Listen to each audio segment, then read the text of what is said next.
Bonjour à tous, ravi de vous retrouver pour cette nouvelle saison du Samedi Politique, une nouvelle saison et un nouveau décor. Pour commencer cette année, on parlera du Brexit.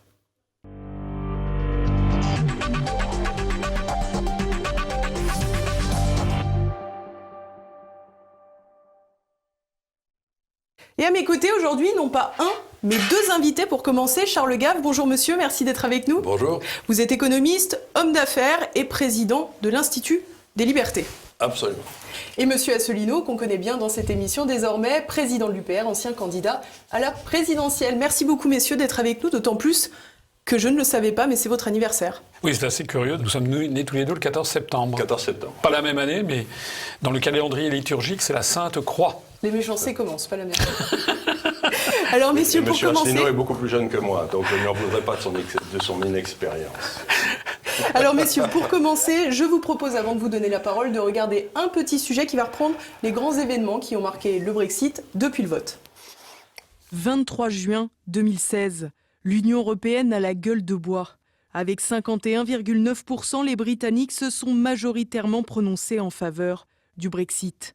2 années doivent permettre la rédaction d'accords pour ficeler la sortie. En novembre 2018, Theresa May et les instances européennes aboutissent à un premier accord. Il est rejeté 3 fois par le Parlement britannique. Les principaux points d'achoppement portent sur l'union douanière, mais aussi sur l'avenir de la frontière entre l'Irlande du Nord, britannique, et l'Irlande du Sud, indépendante. Une épineuse question résumée par le terme « backstop », visant à éviter le retour d'une frontière entre les territoires. Faute d'accord, le Brexit est finalement reporté au 31 octobre 2019. La Grande-Bretagne participe donc aux élections européennes. Les Tories essuient un lourd revers avec un score qui n'atteint pas les 9%, quand le Brexiteur historique, Nigel Farage, dépasse les 30% avec son jeune parti. La goutte d'eau qui fait déborder le vase du 10 Downing Street et pousse Theresa May à la démission. I will shortly leave the job that it has been the honour of my life to hold. The second female Prime Minister, but certainly not the last.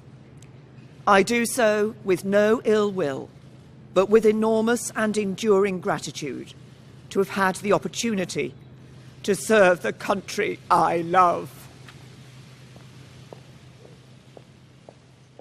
Après une élection au sein du Parti conservateur, c'est l'ancien maire de Londres, Boris Johnson, qui remporte haut la main le poste de Premier ministre avec comme leitmotiv « réaliser le Brexit coûte que coûte ». Mais c'était sans compter l'opposition des parlementaires, y compris dans son propre camp.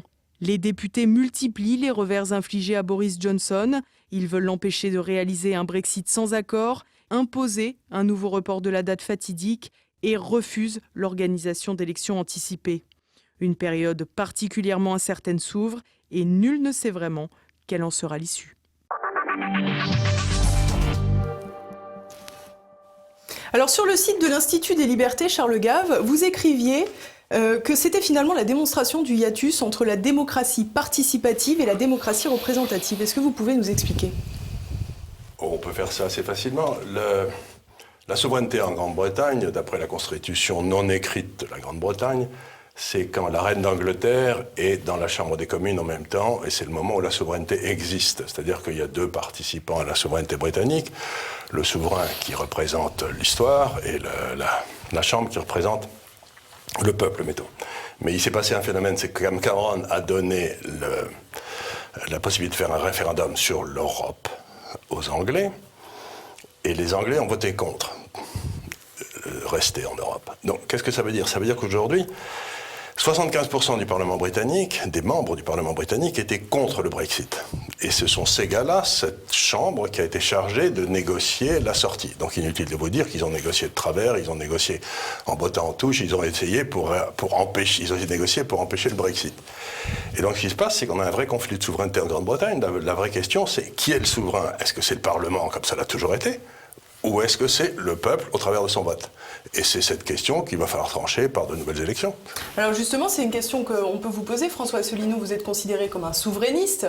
Et il y a effectivement, là encore, une opposition. On le voit avec la Grande-Bretagne, c'est l'exemple type de ce désaccord entre le peuple, entre la capacité de donner une souveraineté populaire et de la voir appliquée après au niveau, j'allais dire, souveraineté nationale.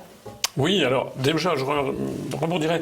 Vous savez que je n'aime pas le mot souverainisme. Personnellement, je considère que nous sommes un mouvement de libération nationale, parce que souverainisme donnerait à penser qu'on aurait le droit d'être contre la souveraineté nationale. Le isme en français est un suffixe péjoratif.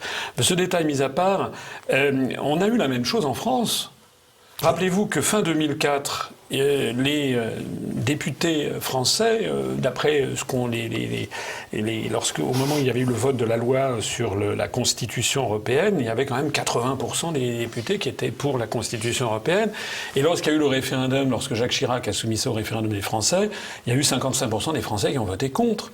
Donc le problème qui se pose, c'est que lorsque les électeurs, que ce soit au Royaume-Uni ou en France, votent, ils votent selon un clivage droite-gauche où l'on ne parle pas des questions de souveraineté nationale, on ne parle pas des questions européennes.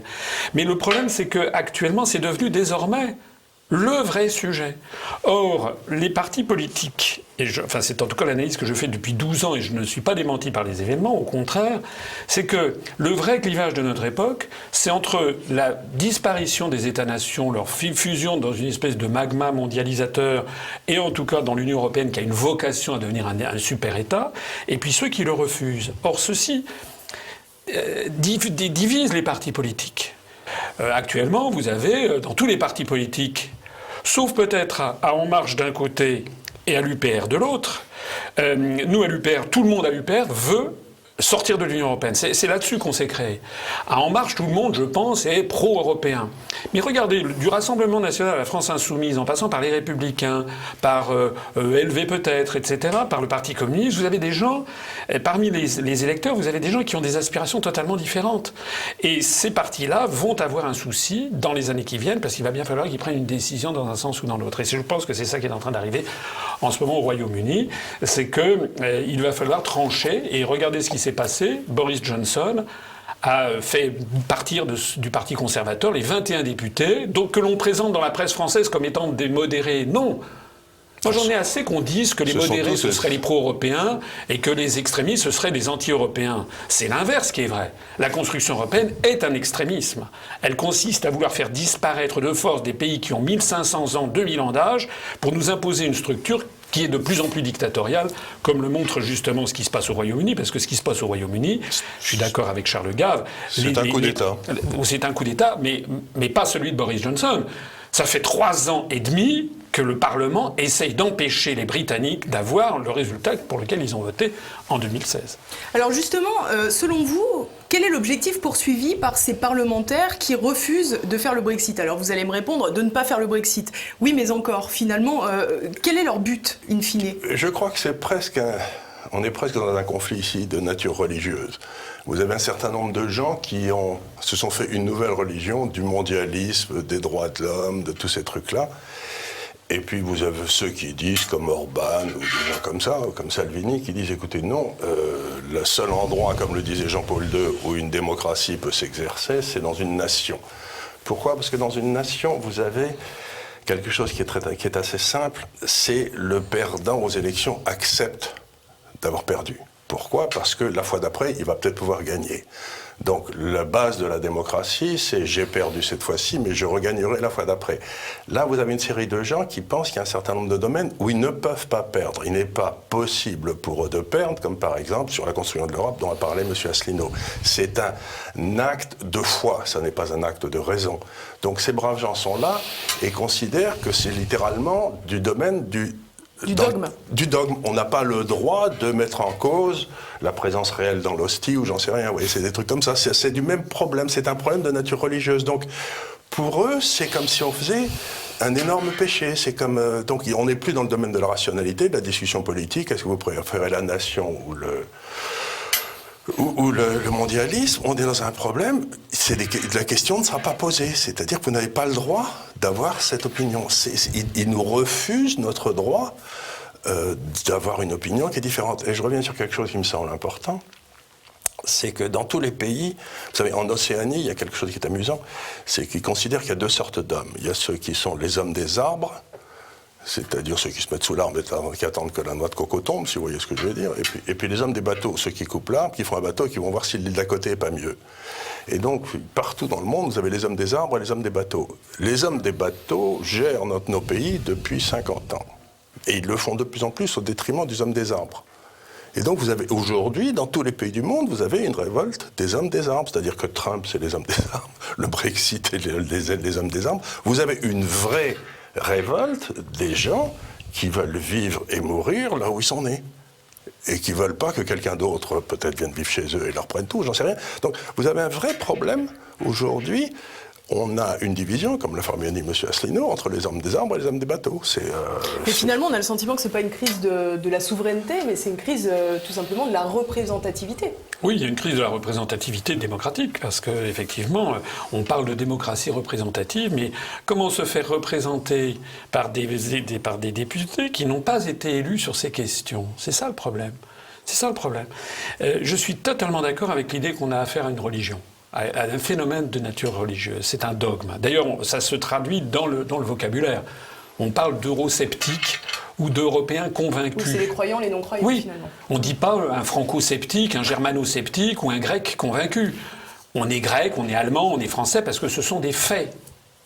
Alors que là, on n'est pas dans le domaine des faits, on est dans le domaine du dogme religieux. Voilà. C'est d'ailleurs pas pour rien que les pays les plus européistes sont les pays de catholiques romains, alors que les pays protestants, le nord de l'Europe, ont été, justement à partir du XVIe siècle, se sont rebellés contre le magistère de Rome et ont voulu revenir aux fondamentaux des textes religieux. Protestant, ça veut dire protestare, c'est-à-dire témoigner de l'Évangile. Et c'est pas pour rien que le Royaume-Uni est le premier grand pays à sortir de l'Union européenne, que parmi les pays scandinaves, vous en avez deux, l'Islande et la Norvège, qui ont refusé d'entrer dans l'Union européenne. Vous en avez deux autres, qui sont le Danemark et la Suède, qui certes sont entrés dans l'Union européenne, mais ont refusé l'euro. Il n'y en a qu'un seul qui a accepté et l'Union européenne et l'euro, c'est la Finlande, mais qui a une tradition de finlandisation, justement. Et quand on va dans ces pays du nord de l'Europe, plus on va dans les pays du nord de l'Europe, plus on trouve un discours public qui correspond très exactement à ce que l'UPR dit. Sauf que ce qui est tout à fait licite de dire en Islande, en Norvège, en Suède, au Danemark, au Royaume-Uni, en France, je le mesure depuis 12 ans, j'ai affaire effectivement à des gens qui, c'est une espèce de... Et on fulmine une excommunication. Et parfois on parle à des gens, on le voit bien sur le terrain, quand nous on s'adresse à des personnes, nous on a des arguments rationnels à l'UPR. Tout le monde me reconnaît, j'ai été celui qui, pendant la présidentielle, a égrené les articles des traités, etc. Ce sont des arguments rationnels. Mais on se heurte à un moment à quelque chose d'irrationnel. Et au bout d'un certain temps, on trouve beaucoup de gens, même des gens très très éduqués, qui, ne sachant plus quoi nous répondre, disent « Oui, mais moi j'ai envie d'y croire. Moi, j'ai envie de croire à la construction européenne. » Et donc, fermer le banc, il n'y a plus de discussion possible. On est dans un phénomène qui n'est pas sans rappeler, qui est même très proche, à certains égards, de la construction du socialisme, qui prétendait avoir découvert la loi de l'avenir. Du communisme. Oui. Parce que le socialisme, ils ont tué moins de monde. L'embêtant, c'est que ceux qui croient à des choses rationnelles pensent que vous êtes un méchant. Et à partir du moment où vous êtes un méchant, vous appartenez à un camp de concentration. Et de toute façon, vous n'avez pas le droit d'être entendu. Si vous voulez, il ne faut pas oublier que le pécheur, quand il était excommunié dans l'Église catholique, il n'avait plus accès au sacrement et puis il perdait ses pouvoirs. Il était déchu de tout pouvoir. Le roi de France, s'il était excommunié, c'était fini. Il n'avait plus droit à la communion, c'était fini. Donc, grosso modo, si vous voulez, le but essentiel, c'est d'exclure le non-croyant, et on le fait par deux façons, la dérision ou la ruine professionnelle, en deuxième cas. Ou les deux. En général, c'est l'un après l'autre. Regardez ce qui arrive à tous les pauvres gens qui sont pas d'accord avec les pouvoirs en place. Ils sont plus entendus nulle part. Ils sont invités nulle part, sauf chez vous. Si je peux me permettre, je comprends bien cette idée de religion intouchable au final que serait l'européisme, mais j'ai quand même le sentiment qu'il y a autre chose, il y a des arguments économiques, qu'ils soient d'ailleurs avérés ou non, mais on a le sentiment que finalement ces députés qui refusent de sortir de l'Union européenne poursuivent aussi des intérêts peut-être privés. D'ailleurs, vous m'avez répondu par téléphone pour le journal de TV Liberté que possiblement il y avait des pots de vin dans les couloirs du Parlement britannique. Quels sont les intérêts réels, j'allais dire concrets, au-delà de l'aspect religieux qu'on peut voir ? Je vais vous répondre à l'instant. Je voudrais rebondir sur ce que vient de dire à l'instant Charles Gave pour souligner qu'il y a eu en France, de mémoire, à peu près 8 ou 9 rois ou empereurs français qui ont été excommuniés. Louis XIV, Napoléon, Henri III, etc. Et ils l'ont toujours, ou quasiment toujours été, parce qu'il voulait défendre la souveraineté nationale. C'est très très intéressant. Pour répondre à votre Contre question, Rome. pour répondre à votre question, si vous voulez, Boris Johnson a été handicapé par le fait qu'il avait une majorité d'une voix et qu'il y a un député qui est passé d'un camp à l'autre. Donc il n'a plus objectivement la majorité à la Chambre des communes. Donc ça a été extrêmement théâtralisé. On l'a vu à la télévision, type qui est sorti, vous imaginez, c'est comme quelqu'un, par exemple, à l'Assemblée nationale, qui passerait, je ne sais pas, des Républicains et qui irait Mais c'est à comme France ça que ça se Insoumise, passe au voilà. Parlement britannique ou à la Chambre des Lords, quand quelqu'un n'est pas content, il traverse. C'est vrai. Il traverse, c'est comme ça qu'ils le font. Ils annoncent en traversant l'allée qui sépare la droite de la gauche.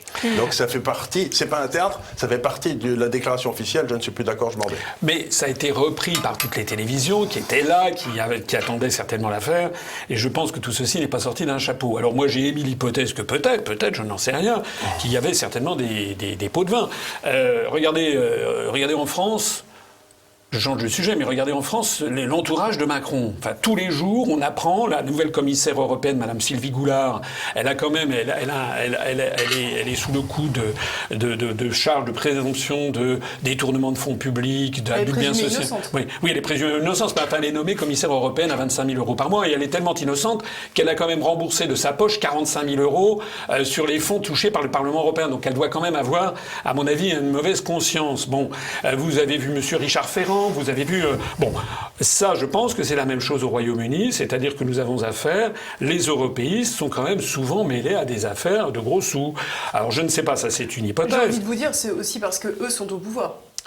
Oui, mais ça veut dire aussi que... C'est pas quelque chose qu'on aurait pu dire sur De Gaulle, par exemple. Personne n'a jamais dit que De Gaulle touchait des pots de vin. On peut lui en vouloir beaucoup pour des tas de choses, mais à partir du moment où les hommes politiques sont un petit peu soupçonnés d'agir non pas en fonction des intérêts de la nation, mais en fonction de leurs intérêts propres ou de ceux qui veulent bien les acheter, ça met en cause la démocratie représentative. Donc encore une fois, on peut se poser la question, pourquoi n'avons-nous pas un référendum d'initiative populaire en France? Ce serait une façon de réconcilier les deux, quoi. Bon. Il y a une évolution de la construction européenne, j'y reviens, qui rappelle celle de la construction du socialisme en URSS et ailleurs. À partir de l'ère Brejnev, au début, il y a des vrais croyants, j'allais dire. L'époque Lénine, etc., c'était des vrais croyants. Comme l'époque, Schuman, Monnet, Jacques Delors, on avait affaire à des vrais croyants. Mais maintenant, est-ce qu'on a des vrais croyants? On a plutôt des gens qui sont... Des croyants ou des idéologues? Allez, c'est un peu la même chose. En tout cas, des gens qui croient dans la construction. Mais je pense qu'actuellement, je connais quand même suffisamment d'excellence de gens que j'ai rencontrés dans des cabinets ministériels pour savoir qu'il y a le discours public et puis il y a le discours... parce que les gens sont quand même pas totalement tous stupides. Les portes capitonnées des bureaux étant fermées, combien j'ai vu de responsables politiques me dire « François, c'est vous qui avez raison ». C'est-à-dire que ça marche pas, tout le monde le sait bien. D'ailleurs, souvent, regardez même Sarkozy, il y a quelques jours, il a dit « Bon, ça va pas du tout, au bout de 60 ans, faut recommencer à zéro ». Ils le savent que ça marche pas, un truc à 28, ils le savent. Mais ils savent aussi que c'est la mort politique et médiatique, si jamais on dit qu'on veut en sortir. C'est pour ça, d'ailleurs, j'étais, moi, le seul qui a franchi ce mur de verre de la société française. Pourquoi tous les autres sont là à dire non, ils décrivent tous les inconvénients de la construction européenne, mais ils disent tous il faut y rester. Même Montebourg le dit. Donc il y a un petit problème. C'est-à-dire que c'est le mur de verre qu'on ne doit pas franchir. Donc ça développe le cynisme. C'est comme la fin de l'Union soviétique. Brejnev avec son gendre qui était dans la mafia du coton en Ouzbékistan, il y avait eu de plus en plus, c'était monté jusqu'au bureau politique, c'est-à-dire que les dirigeants de l'URSS des années 80, c'était des gens qui étaient arrivés là par cynisme, ils faisaient carrière, comme les gens qui sont, regardez Madame Goulard, elle fait carrière. Tous ces gens font carrière et ils s'en plein les poches en attendant l'effondrement général. Donc je pense qu'il y a une corrélation très étroite entre la morale publique et puis le fait de travailler pour quelque chose dans lequel on croit profondément. Or, pourquoi à quoi normalement un chef d'État doit croire profondément? C'est normalement le bien-être de ses concitoyens et la défense de sa patrie. Alors actuellement, on voit bien que Macron, il est en train de saboter, de détruire la France pour des intérêts qui ne sont pas français. Je pense que Macron lui-même est un cynique Et je ne suis pas d'ailleurs sûr de très bien de ce qu'il pense. D'ailleurs, qu'est-ce qu'il pense? Il change de pied constamment. Regardez, maintenant, il fait des temps. Il fait des oui, c'est le en même temps. Il ne peut pas y avoir en même temps. Vous savez, c'est comme dans les évangiles, que votre oui soit un oui, que votre non soit un non. Tout le reste vient du malin. Donc ça veut dire que M. Macron vient du malin. Mais je voudrais revenir sur quelque chose qu'a dit M. Asselineau qui m'intéresse. La construction européenne, ça a commencé il y a longtemps. Et vous avez eu dans le fond deux axes. Vous aviez eu l'axe que j'appelle l'axe de la Rhénanie, mettons, qui était une construction qui s'appuyait sur l'Église catholique, parce que Pie XII était très actif dans tous ces trucs-là. Et qu'est-ce qu'ils ont essayé de faire? Ils ont essayé de faire une construction européenne qui ressemblait à l'organisation de l'Église, où vous aviez la subsidiarité partout. Les problèmes qui pouvaient être créés à l'échelle de la paroisse, qui pouvaient être traités à l'échelle de la paroisse, étaient à la paroisse, puis on montait comme ça doucement, puis finalement il y avait une cour d'appel à Rome. C'est comme ça que l'Europe chrétienne a été créée, a fonctionné jusqu'à Philippe le Bel, et ça marchait plutôt bien. Et puis vous avez de l'autre côté, la tentation qui tue l'Europe à chaque fois, c'est de recréer l'Empire romain. C'est-à-dire une Europe puissance. D'un côté, vous avez une Europe liberté subsidiaire, et de l'autre côté, vous avez une Europe puissance. Et quand l'Allemagne s'est réunifiée avec M. Kohl, les autorités françaises ont été paniquées, parce qu'on a toujours peur d'une... Vous savez ce que disait De Gaulle, j'aime tellement l'Allemagne que je suis très content qu'il y en ait deux. Donc c'était une vieille blague. Je crois que c'était Malraux qui disait ça, non? Ou François Mauriac. François Mauriac, ça avait été repris souvent. Et donc, à ce moment-là, ce qui s'est passé, c'est qu'il y a eu une espèce de coup d'État des Français, littéralement, de Delors en particulier, pour créer de toutes pièces un État européen dont personne ne voulait, donc de briser la structure de la subsidiarité qui existait, qui marchait très bien avant. Donc moi, ce que je dis aux gens, je leur dis, écoutez, ce coup d'État est en train de rater, on a essayé de créer une monnaie, on a essayé de créer une nation et tout ça, ça ne peut pas marcher parce que c'est pas ce que veulent les Européens. Donc la seule solution pour l'Europe, c'est ce que j'appelle le Bruxit.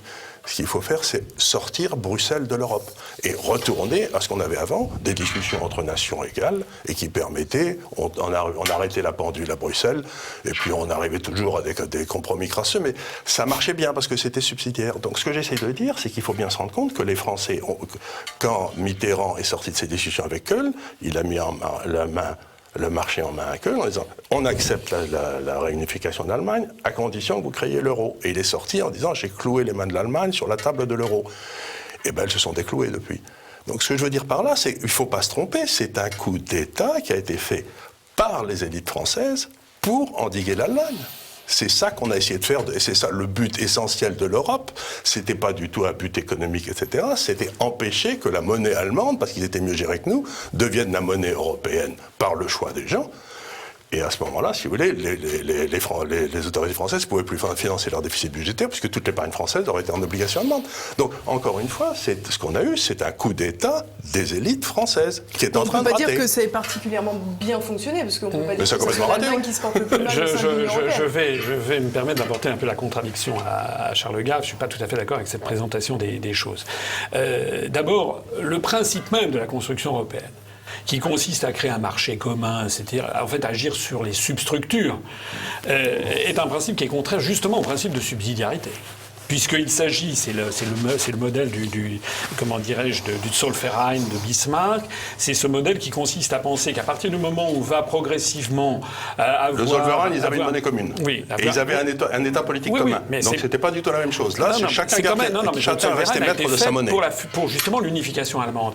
C'est-à-dire l'idée que l'on va mettre, comment dirais-je, des règles communes sur le marché commun, etc., progressivement une monnaie commune va progressivement faire apparaître un sentiment d'appartenance nationale. Non, mais progressivement une monnaie commune, c'était pas du tout nécessaire. Non, mais c'est quand même... Attendez, laissez-moi parler. Donc le principe même de la construction européenne est un principe qui est contraire au principe de subsidiarité. Ça, c'est le premier point. Le deuxième point, c'est que depuis le début... Depuis la construction européenne, il y a l'idée, d'abord tout ça s'est toujours passé à Bruxelles, et il y a l'idée d'aller vers quelque chose, c'est même dans le traité de Rome, c'est une union sans cesse plus étroite des peuples d'Europe. Donc il y a une idée de construction des États-Unis d'Europe, c'est pas sorti d'un chapeau. Et c'est pas la France qui est derrière. Derrière, c'était les États-Unis d'Amérique qui étaient derrière la déclaration Schuman de 1950. Donc il y a cette volonté qui a été tout du long.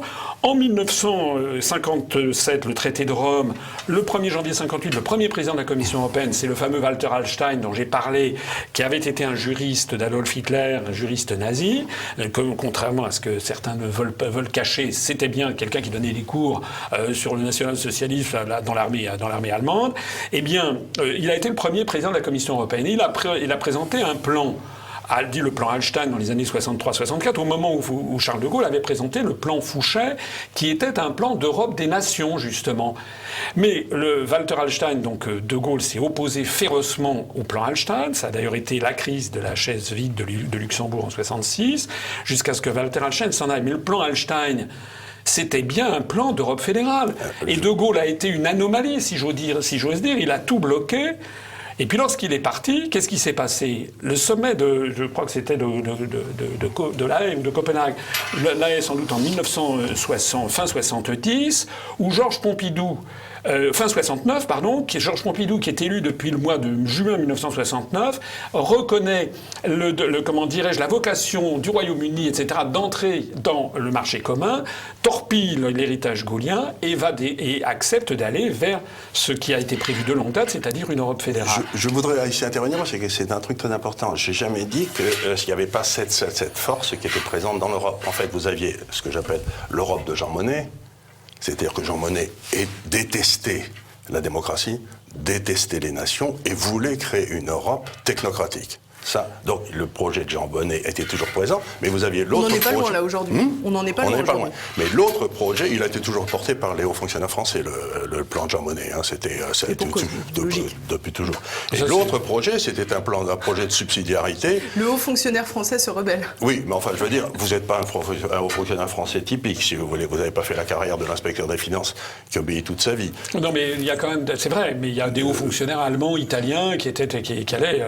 Mais c'était du temps de Gaulle, je pense que les hauts fonctionnaires français étaient ceux qui étaient les plus rétifs à ça. Les plus rétifs, oui, mais ça a été, comme vous l'avez dit, ça a été une toute petite période. À partir de la réunification allemande, l'autre projet, c'était le projet donc de l'Europe chrétienne, subsidiarité.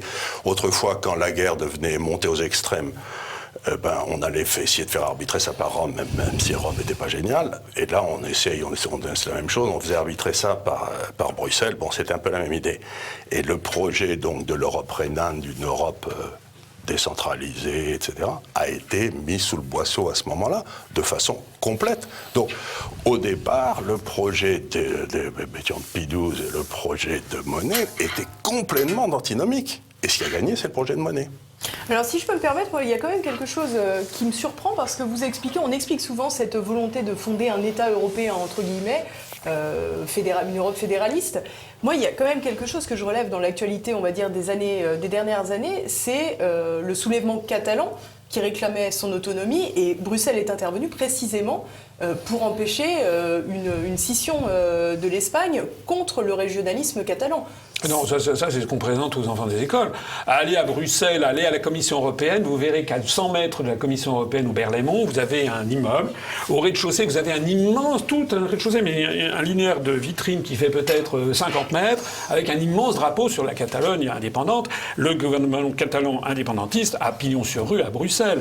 Ce qui est vrai, c'est que Bruxelles est quand même un peu gênée vis-à-vis du gouvernement centralisé de Madrid. Mais toute la politique des euro-régions vise au contraire à essayer d'introduire un coin et à semer des ferments de division au sein des pays des grands pays nations. L'idée, si vous voulez détruire les nations, c'est d'essayer de faire renaître les régions. Oui, c'est quand même un truc qui est quand même ce qu'il y a de plus facile.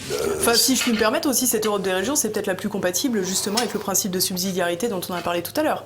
Oui, mais si vous voulez, encore une fois, on vient à quelque chose de très profond qui est la nation. La nation, c'est une volonté de vivre ensemble. Et ça n'a rien à voir ni avec la langue, ni avec c'est l'idée de Renan, si vous voulez. Et il n'y a pas de volonté des Européens de vivre ensemble.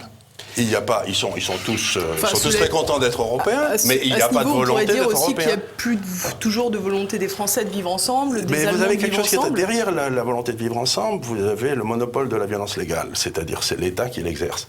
Je ne connais pas un Français qui accepterait d'être mis en tôle parce que le monopole de la violence légale étant maintenant passé à l'Europe et exercé par un Allemand ou un Bulgare, il va se retrouver en cabane. Vous voulez que les gens qui vous mettent en tôle sont des gens pour qui vous avez voté. Vous savez, j'avais un vieil ami qui s'appelait Tony Benn, qui était un gauchiste invétéré en Grande-Bretagne, que j'aimais beaucoup, qui était un remarquable orateur aussi, il disait quelque chose qui me faisait toujours marrer. Il disait, la démocratie, c'est pas difficile. Vous votez pour quelqu'un dont vous vous doutez qu'il est incompétent. Et puis 5 ans après, vous le virez parce que vous savez qu'il est incompétent. Donc la démocratie, c'est 1, de voter, et 2, de virer. On n'a ni l'un, ni l'autre en Europe. Donc on est en train d'essayer de nous présenter une Europe dans laquelle il n'y a aucune démocratie. Et ça, c'est acceptable, ni à l'échelle nationale, ni à l'échelle internationale. Il n'y a rien à s'y cacher. Ce machin-là n'a pas lieu d'être. Il n'existe pas. Je voudrais revenir sur ces affaires de région, parce que c'est extrêmement important. J'ai été le seul, notamment lors de la présidentielle, mais aussi lors des européennes, à attirer l'attention de l'opinion publique sur ce qui est en train de se passer. Parce que les pays d'Europe ne sont pas logés à la même enseigne sur cette affaire. L'Allemagne, le peuple allemand, a préexisté à l'unification allemande. Donc, si vous regardez les cartes qui circulent de l'Europe, des régions qui circulent chez les Verts, et que quelqu'un comme Pierre Hillard a montré, a présenté au public, à juste titre, c'est qu'il y a une espèce de folk, le peuple allemand, qui parle l'allemand, avec parfois des différences régionales entre le bavarois et le prussien, mais qui parle l'allemand, et avec finalement une certaine unité linguistique, unité ethnique. Ça, c'est l'Allemagne, qui d'ailleurs englobe l'Autriche, et qui englobe les Sudètes. Enfin, il y avait un type qui s'appelait Adolphe dans les années 1938-39 qui avait déjà repéré ce truc-là. Et puis vous avez d'autres pays, le Royaume-Uni, l'Espagne, un peu l'Italie, la France, qui sont des pays composites. La France est un pays métissé, puisque nous avons des gens qui sont des gens de Languedoc, des Occitans, nous avons des Corses, on a des Germains, les Alsaciens, on a des gens du Nord, on a des Celtes, on a des Basques, et donc la France a été une nation qui a été composée par une volonté politique d'un roi qui a étendu progressivement le pays de France, c'est-à-dire le nord-est de Paris, l'aéroport de Roissy en France. C'était ça le pays de France, c'était là où les Francs s'étaient installés au 5e siècle. Ce petit monarque a progressivement étendu son royaume à l'échelle de la France que l'on connaît. Et ce que font ce qui se cache derrière la charte des langues régionales qui a été promue par des think tanks allemands, ne l'oublions pas, il y a la volonté de diviser un pays comme la France, de diviser son unité nationale. Et ça, c'est une vieille tendance allemande. Pourquoi le drapeau breton qui figure maintenant sur les plaques d'immatriculation, voilà. Vous savez que ce drapeau breton n'a rien. Enfin, la pauvre Anne de Bretagne, elle se retournerait dans sa tombe si elle voyait ce drapeau breton. C'est un copier-coller du drapeau américain qui a été inventé par Morvan Marshall en 1923. Il a dit, c'est à partir du drapeau américain. Il a repris effectivement le manteau d'hermine qui était les armes d'Anne de Bretagne, mais il y a ajouté les bandes noires et blanches. Or, il travaillait pour Brey-Satao, c'est-à-dire un organe indépendantiste, à l'époque autonomiste breton, dans les années 1920-1930, ensuite financé par les nazis. Morvan Marshall a été frappé d'indignité nationale à la Libération. Et les mouvements indépendants, enfin l'Alsace et Lorraine avaient déjà été intégrés au Troisième Reich. Donc il y a des forces qui constamment essayent de démolir l'unité nationale française. C'est comme la Corse. Pourquoi est-ce que la Corse est devenue française? Pourquoi est-ce que Louis XV est intervenu en Corse en 1768? Pourquoi? Parce que Pascal Paoli, qui s'est fait battre à la bataille de Ponte Novo, en fait, avait des liens avec l'Angleterre. Parce que l'Angleterre, qui avait mis la main sur les îles anglo-normandes, qui avait les mains sur Gibraltar, qui allait mettre la main sur Chypre, sur Malte, etc., eh bien, il lui fallait pouvoir encercler la puissance française. Ils avaient repéré qu'il y avait une rade à Ajaccio qui était formidable pour surveiller la rade de Toulon. Donc, si Louis XV est intervenu, c'est pour empêcher que les Anglais mettent la main sur l'île de Corse qui appartenait à la République de Gênes en plein déclin. C'est de ça qu'il s'est agi. Et d'ailleurs, Pascal Paoli, dont on chante les louanges à l'université de Corté actuellement, s'est réfugié, a terminé sa vie en Angleterre. C'était un agent anglais. Donc il faut bien voir que la France est un pays... pour un Corse que d'aller terminer sa vie en Angleterre. Ça doit être un peu difficile. C'est une grosse punition. Mais je reviendrai sur quelque chose, ce qu'a dit Michel Chéneau, qui est très important. La notion allemande de la nation, c'est un peuple, une langue, un territoire et le cas échéant un chef, ce qui leur a amené quelques ennuis. L'idée française, c'est pas du tout ça. L'idée française de la nation, c'est une volonté de vivre ensemble. Un homme comme il y a ce grand écrivain français qui a écrit La promesse de l'aube, Romain Gary, etc., qui était un juif ukrainien, il disait « Je n'ai pas une goutte de sang français, mais la France coule en moi ». La France, c'est une volonté d'être ensemble. Et il est évident quiconque s'attaque à cette volonté s'attaque à la France. C'est presque une... Donc, ce que j'essaye de dire, c'est que Dieu sait que je suis libéral et tout, mais en aucun cas, la France est une construction artificielle basée sur la volonté de ceux qui en font partie. Mais c'est artificiel. Et il faut faire très attention parce que ça a quand même 1500 ans d'âge, donc ça a dû correspondre à une réalité. Et ce qui m'ennuie dans tout ça, si vous voulez, c'est qu'en retournant vers le bas, on crée de plus en plus de groupes autonomes, soit régionaux, soit sociétaux, si vous voulez, et qu'à ce moment-là, à partir du moment où vous avez des groupes, vous avez la mort de l'individu et la naissance des sectes. Et les sectes, ce qui est effrayant, c'est qu'elles vont en guerre les unes contre les autres. Le retour des tribus. C'est-à-dire que toute la grande victoire de la royauté française, ça a été la mort de la tribu et la naissance de l'individu et de la nation. Et aujourd'hui, on retourne vers des tribus. Vous êtes, je sais pas, vous êtes d'une couleur différente, vous appartenez à une tribu qui est noire, allez, mais il n'y a pas de noir pour la France. Il n'y a pas de noir, il n'y a pas de blanc, il n'y a pas de jaune, on est tous français, point barre. Mais ça me fait penser, une fois j'avais vu, il y a quelques années, je distribuais des tracts dans les débuts de l'UPR, et puis je vois, Obama venait d'être élu, et je vois un Américain qui vient prendre des tracts et qui dit, vous vous rendez compte, nous on a un président qui est noir, etc. Bon, qui d'ailleurs est métis au passage. On a un président qui est noir, qu'est-ce que vous en pensez? C'est extraordinaire. Je dis, écoutez, vous, le deuxième personnage de l'État il y a 50 ans, c'était Gaston Monnerville, président du Sénat, et qui était noir. Donc nous, ça n'a rien d'épatant. Hein, voilà.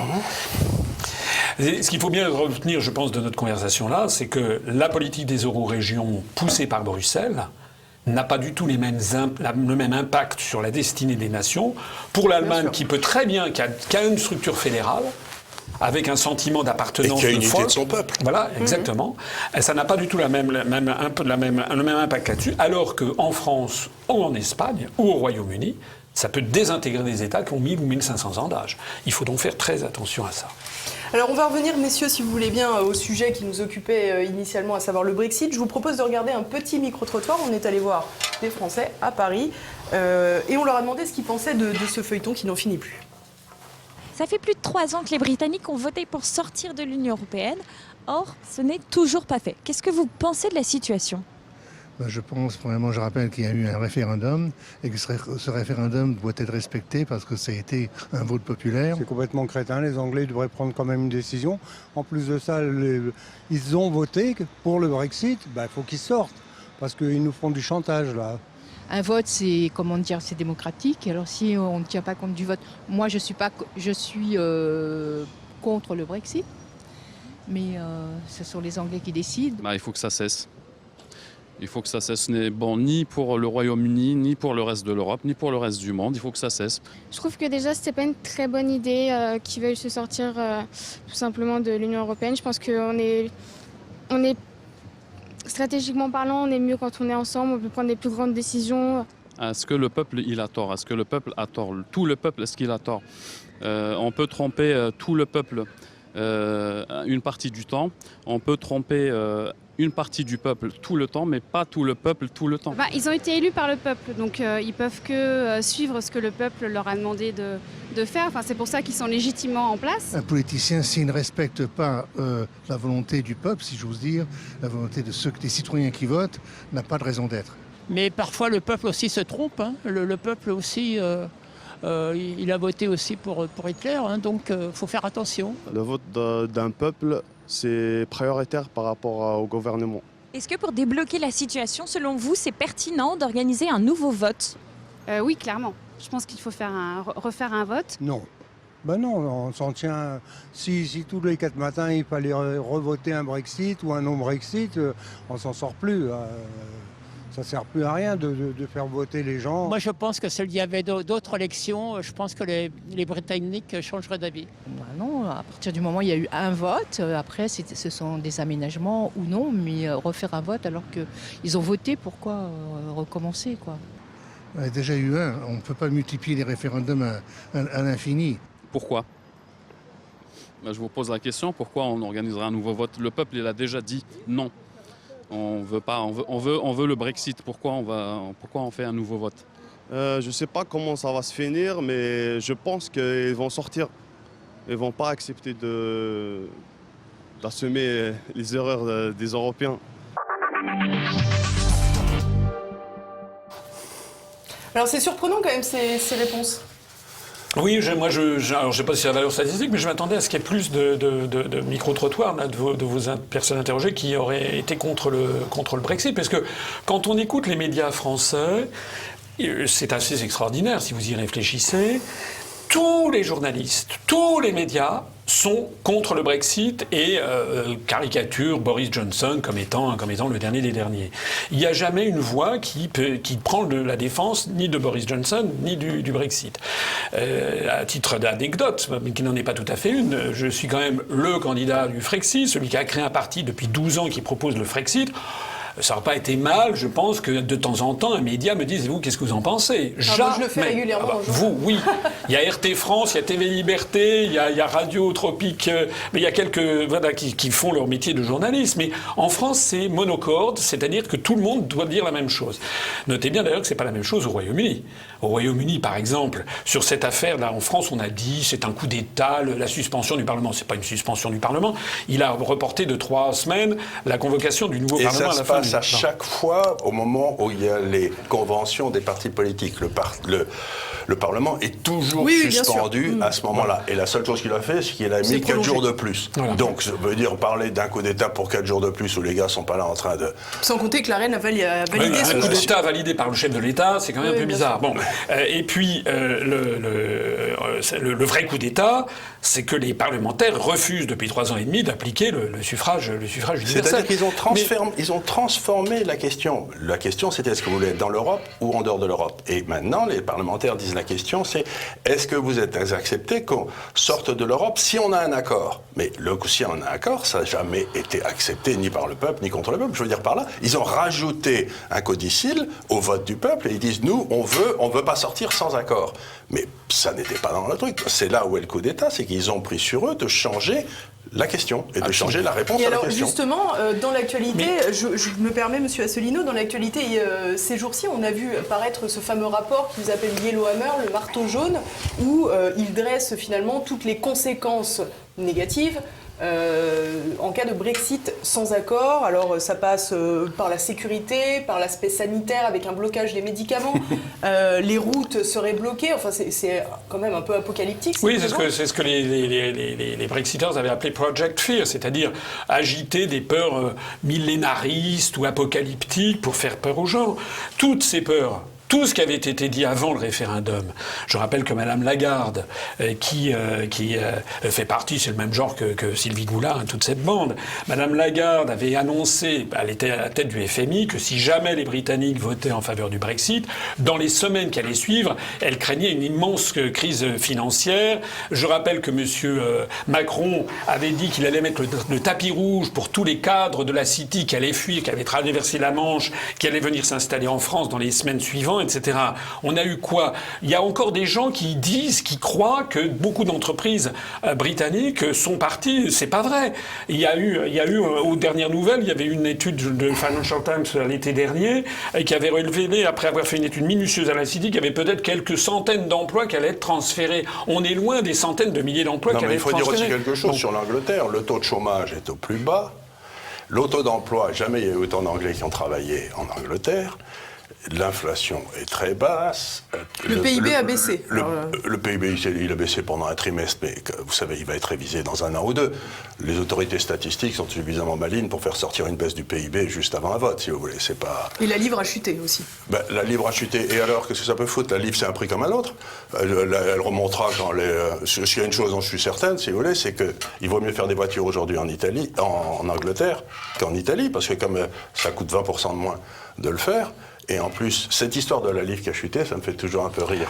Parce que tous les jours, les journaux français, les médias, dont chacun connaît l'objectivité, vous expliquent que la livre s'est effondrée. Vous regardez une graphique à long terme de la livre, sur l'euro, Bon, il y a des moments où il était cher, des moments où il était bas, des moments où il était cher, des moments où il était bas, et là il est plutôt bas. Mais il n'y a pas eu un effondrement. On n'a pas perdu 50% sur la moyenne des 30 dernières années, rien du tout, on est à la moyenne des 30 dernières années. Donc encore une fois, il faut faire attention, ce qui est embêtant, c'est le côté prédicateur de la presse aujourd'hui. Ce qui me y a un côté prophétie autoréalisatrice aussi, d'une certaine manière. Elle n'est pas autoréalisatrice. L'idée, si vous voulez, sans vouloir vous faire de peine, mais si vous êtes un entrepreneur, si le livre baisse, qu'est-ce qui se passe? Les entrepreneurs gagnent plus d'argent, et ce que j'appelle les rentiers, c'est-à-dire ceux qui ont des obligations d'État, et les fonctionnaires gagnent moins d'argent. C'est pas la fin du monde, parce que si les entrepreneurs gagnent de l'argent, ils vont avoir des profits en hausse, ils vont pouvoir embaucher. Par contre, regardez ce qui se passe en France. Comme les rentiers, avec l'euro, se font plein de pognon depuis 30 ans, il valait beaucoup mieux avoir une obligation française depuis 30 ans qu'une action française. Comme le franc français est très haut, les rentiers gagnent plein de pognon et les entrepreneurs font tous faillite. Et le chômage passe au travers du toit.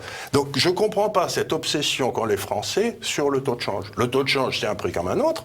Si on est bien géré, il monte. Si on est mal géré, il baisse. Et il n'y a aucun problème. La France a 70% de fonctionnaires de plus que l'Allemagne pour 10 000 habitants. Moi, j'en ai rien à foutre. C'est un choix de politique qu'ont fait les Français. C'est leur choix. Mais qui paye les fonctionnaires? C'est les gars qui travaillent dans le secteur privé. Puisque c'est... Bon, sans vouloir faire de peine à personne. Donc si c'est les gars qui travaillent dans le secteur privé, ça veut dire que le jockey français, il pèse 80 kilos, tandis que le jockey allemand, il pèse 35. Bon, les Allemands ont tendance à gagner la course. Et donc ce qu'on faisait dans le temps, c'est que de temps en temps, on prenait une petite perte sur le franc français, comme ça, ce qui permettait de maintenir le pouvoir d'achat entre les entrepreneurs et les rentiers. Ça fait... Depuis que l'euro existe, les entrepreneurs sont tous en train de s'installer en Allemagne et ils sont tous en train de quitter la France. Donc, si vous voulez, l'idée qu'un gouvernement peut fixer un prix aussi important que le taux de change, c'est aussi crétin de fixer le taux de change que de fixer le prix de la baguette. C'est idiot. Cette obsession du taux de change me laisse pantois, moi. Monsieur Asselineau. Pour être simple, je dirais simplement que les médias, effectivement, disent que la livre sterling s'effondre. Bon, elle a perdu, je crois, depuis le référendum, quelque chose comme à peu près 5 à 10% par rapport à l'euro. Pourquoi les médias français ne rappellent pas au peuple français qu'en 2008, 1 euro valait 1,65 $, il en vaut 1,11 aujourd'hui? C'est-à-dire que l'euro s'est effondré par rapport au dollar de 35% depuis 2008. Pourquoi on ne le dit pas? C'est d'ailleurs très bien au passage, parce que l'euro était beaucoup trop cher, et il reste actuellement encore trop cher pour l'économie française. Bien sûr. Il est bon marché pour l'économie allemande, mais il est trop cher pour l'économie française.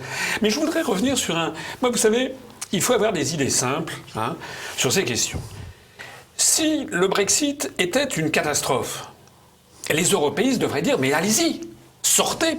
Comme ça, ils se frotteraient les mains, et puis ensuite, les peuples d'Europe verraient que lorsque le Royaume-Uni sera sorti du Brexit, il verrait en effet l'effondrement général, et tous les peuples d'un seul coup, plus personne, ça tuerait tous les partis qui veulent sortir.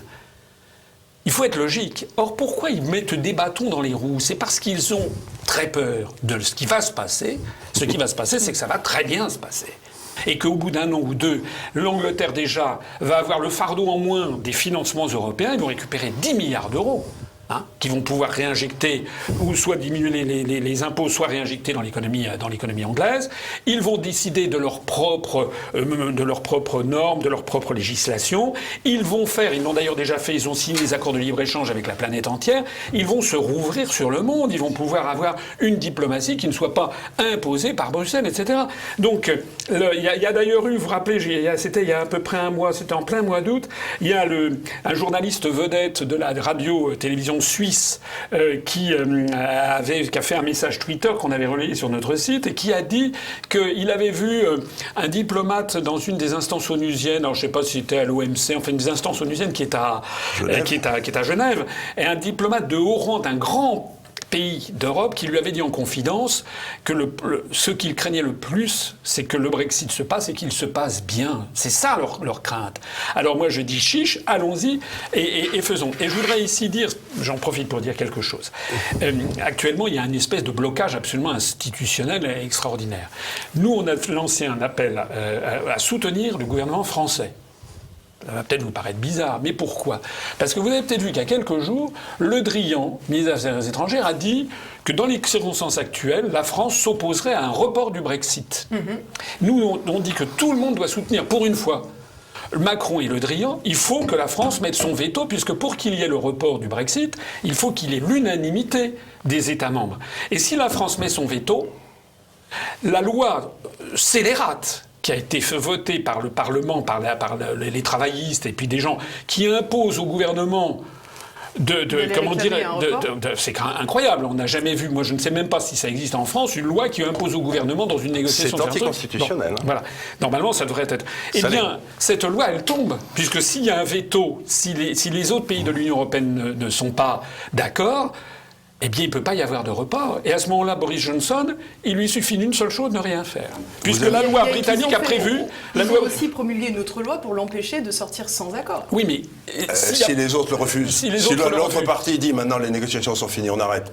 Et Boris Johnson est allé voir, je crois, hier ou avant-hier, Orban, pour lui demander de poser son veto. Voilà. Exactement. Il suffit qu'il y ait 2-3 pays qui posent le veto et Boris Johnson n'a plus rien à faire. Ce serait intéressant d'ailleurs de voir si Viktor Orban le fait. Ce que je suis certain, c'est connaissant le caractère des gens qui nous gouvernent, la France ne le fera pas. Oui, c'est pour ça qu'on va se coucher devant l'Allemagne. C'est pour ça qu'on a fait. Elle est tellement pressée de se coucher devant l'Allemagne que Orban le fera peut-être, mais sûrement pas les Français. Macron, parfois je ne comprends pas très bien, pourtant il est l'inspection des finances, je le connais un petit peu, je ne le comprends pas. Macron, déjà, lors du premier report du Brexit, il s'était opposé, sauf que Mme Merkel avait dit non. Pourquoi d'ailleurs Mme Merkel avait dit non? Parce qu'il y a des intérêts très importants entre l'Allemagne et l'Angleterre, avec des pièces détachées automobiles, puis les Allemands vendent énormément de voitures de luxe à l'Angleterre, etc. Et Mme Merkel avait dit non. Et donc Macron s'était couché.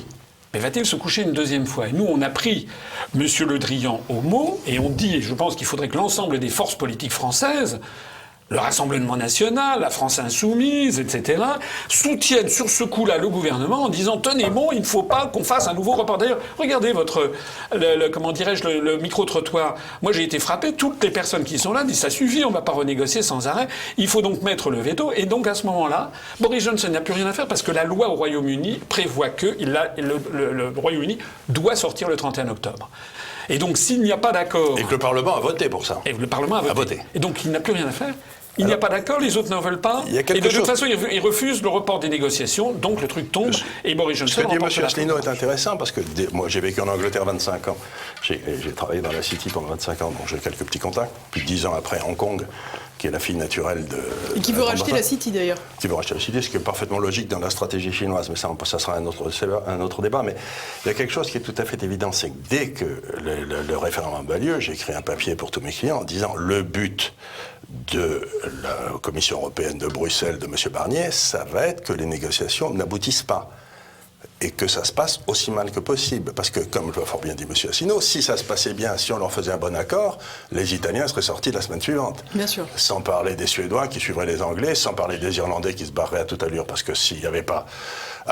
les Irlandais sont de mauvaise situation, parce que 80% de leurs exportations vont vers la Grande-Bretagne. La Grande-Bretagne ne mettra jamais de droit de douane sur l'Irlande, mais par contre, l'Europe peut y être obligée. Bien sûr. Alors ça va faire monter la popularité de l'Europe en Irlande de façon remarquable, parce que tous les fermiers irlandais vont se retrouver en faillite. Vous voyez ce que je veux dire? Donc, quelque part, le but de M. Barnier, de tout ça, c'était de proposer à l'Angleterre un accord qu'elle ne pouvait pas accepter. C'était l'accord de Mme May, parce que Mme May n'avait aucun caractère.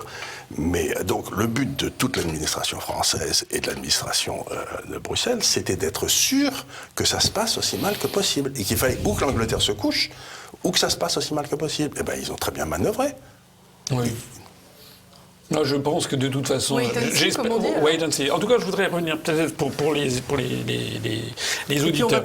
On fait croire aux gens, c'est ce qu'on a dans les médias, qu'il va y avoir une pénurie de médicaments épouvantable en Angleterre s'il y a le Brexit. Je signale au passage que la pénurie de médicaments, c'est en France, en ce moment que ça se passe. Et qu'ils ont d'énormes sociétés pharmaceutiques. Et qu'ils ont d'énormes sociétés pharmaceutiques qui produisent en Grande-Bretagne. Il ne faut pas se tromper. On fait croire qu'il va y avoir une pénurie de papier hygiénique, donc il y a des gens qui font... c'est délirant. On fait croire en fait que sortir de l'Union européenne, ça serait devenir la Corée du Nord. Mais c'est dingue. Est-ce que la Suisse, qui n'est pas dans l'Union européenne, est la Corée du Nord ? Est-ce que vous croyez vraiment... J'ai vu sur un fil de discussion, là, j'avais participé à je ne sais plus quel débat, j'ai vu quelqu'un sur un fil de discussion qui était alors un européiste grantin, ils adorent l'Europe, sauf que lorsque quelqu'un veut sortir de la secte, d'un seul coup il s'agit de leur taper dessus, parce que au passage l'Union européenne est en train de montrer que c'est une secte, ou une mafia. Vous savez que c'est très difficile de sortir d'une mafia ou d'une secte. Donc ils essaient de l'empêcher, et j'ai vu qu'il y avait un internaute qui disait on n'a qu'à mettre des droits de douane de 1000% sur les produits britanniques. Ah bon ?